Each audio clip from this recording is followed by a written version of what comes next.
Okay, the first thing I'm going to do is look at your levels. And I'm going to just pull the light slider over a little bit and the dark slider over a little bit.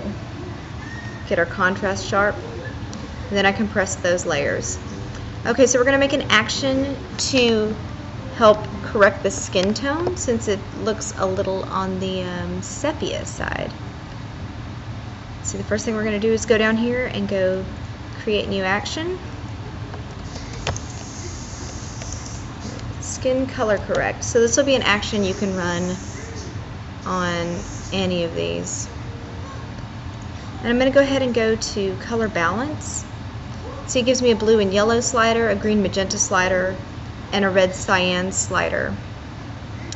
When you have something that's a little on the sepia side, that's kind of a brownish color. So brown, of course, is all three of the colors. This is kind of an orangey brown. So you're looking at more like yellows and reds. So we need to increase the blue. So we're just going to pull it this way just a little bit. Let's see, it's a 5, maybe a plus 6.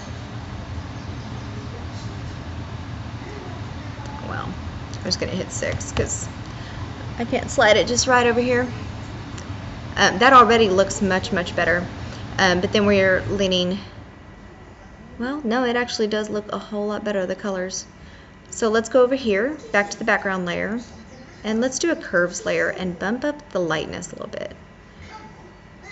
And notice how the top is much lighter than the bottom because the top of her is in more shade. So what I'm going to do is I'm going to lighten the whole thing until I get her face the color I want it. And her face looks good. The arm looks too light. The water definitely looks too light. So what I'm going to do is I'm going to invert that curves layer. And we're going to go back to that in a minute. Before you invert it, you could see that the color could use a little more magenta. So I'm going to go back to color balance. And I'm going to pull this toward the magenta a little bit. I'm going to go with like a -2 on that. And so there's our color balance. Look, you can see the difference. And curves. And we're actually going to paint that on here in a minute. So what I'm going to do now, we're going to go ahead and add a contrasting layer. So I'm going to go back to the background. And I'm going to do a photo filter. And we're going to do a very light pink up here. Very light pink. Okay?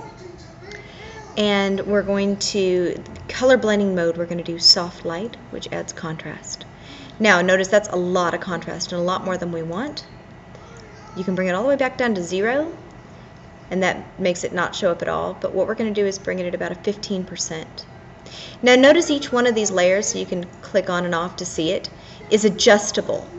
And that's one of those things that's very important to know. So we're going to go ahead and add, we're going to group these. So there's our group. I'm going to put it up here at the top, and I'm going to put each one of these things in it. There we go. Now when you X off of that, when you click that little eye, it takes all of those off, and you can stack that with the group. Right now it's all on. What we're going to do is we're going to go ahead and stop this recording, and now we've made this action. It's called skin color correct. Right here it says Beth, skin color correct. That action is made. So we're going to go back to the history, and we're going to go with what we started with. We're back to the original image, and we're going to go ahead and run this skin color correct action.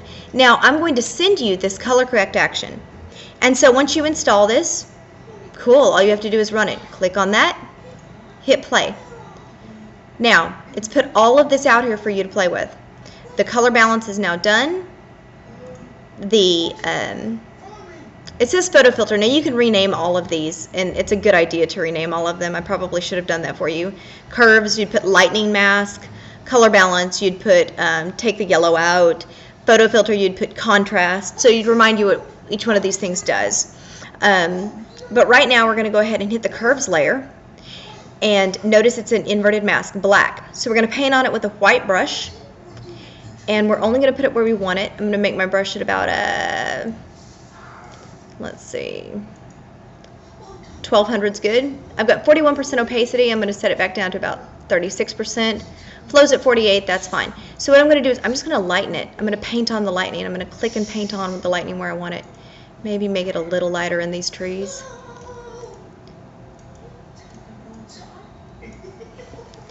I'm going to invert my brush, darken her arm, invert it again, lighten her face. That makes our color way more even.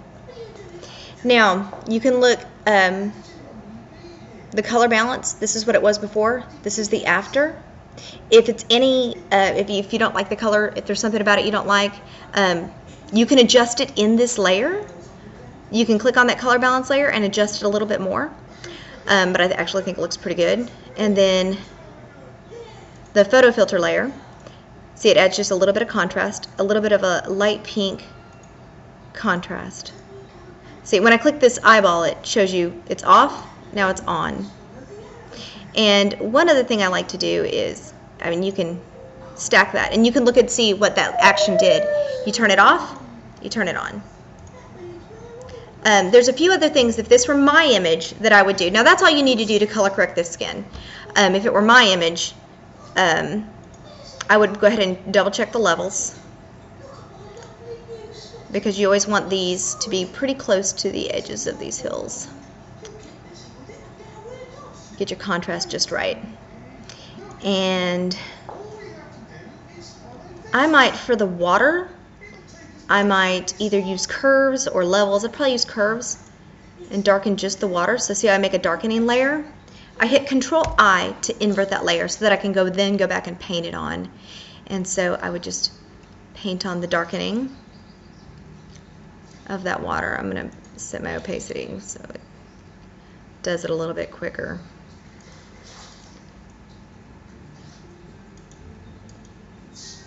There we go. And because I'm one of those crazy people that says, why stop there? I'd probably add a photo filter. And I would probably go with a underwater. And I would invert that filter so that I could paint that on too.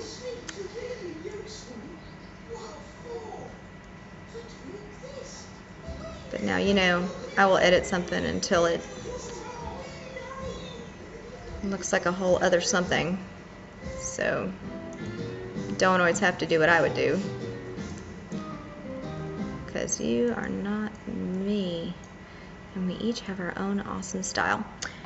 Okay, that's what I would do. And then I would hit Shift Control E and stack all of those layers. Keep it exactly what it is. Now me, I do like things a little bit lighter, so I'd probably go ahead and bump it up just a little bit more.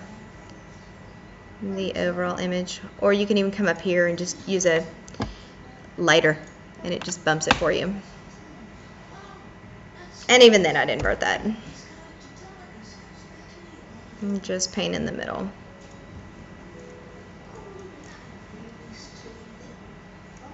Yep, I'm that person. Okay, now a fun thing to do is go to your history, hit snapshot.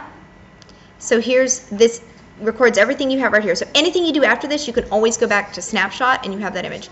So here's the before, and then here's the after. Pretty cool, huh? But that action, I'm going to send it to you, and it should make color correcting all that skin pretty easy. You just run the action and adjust it if you need to.